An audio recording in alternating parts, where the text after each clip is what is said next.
দরজা খুলতেই বৃদ্ধ দেখলেন মানুষ না, দাঁড়িয়ে আছে এক ভিনগ্রহী।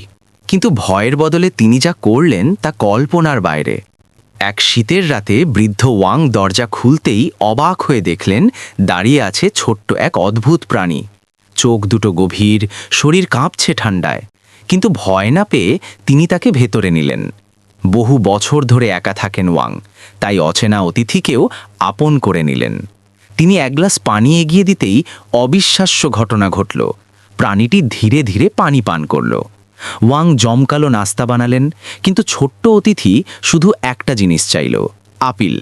ওয়াং সঙ্গে সঙ্গে সুপারমার্কেটে গিয়ে 10 পাউন্ড আপেল কিনে আনলেন। আপেল খেতেই প্রাণীটি যেন দ্রুত সুস্থ হয়ে উঠতে লাগল। এদিকে প্রতিবেশী কুইহুয়াও ঘটনাটি দেখে ভয় পেলেও পরে গোপন রাখার প্রতিশ্রুতি দিলেন। সবকিছু শান্তই ছিল, যতক্ষণ না একদিন ছোট্ট এলিয়েনটা একটা কাগজে বিড়ালের ছবি আঁকল। পরের সকালে তাদের দরজায় পড়েছিল একটা মৃত বিড়াল।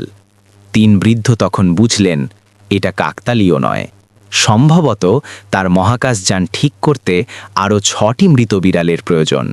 কিন্তু প্রশ্ন হলো, এই ছোট্ট সুন্দরী কি সত্যিই নিরীহ, নাকি তারা অজান্তেই পৃথিবীর জন্য বিপদ ডেকে এনেছে?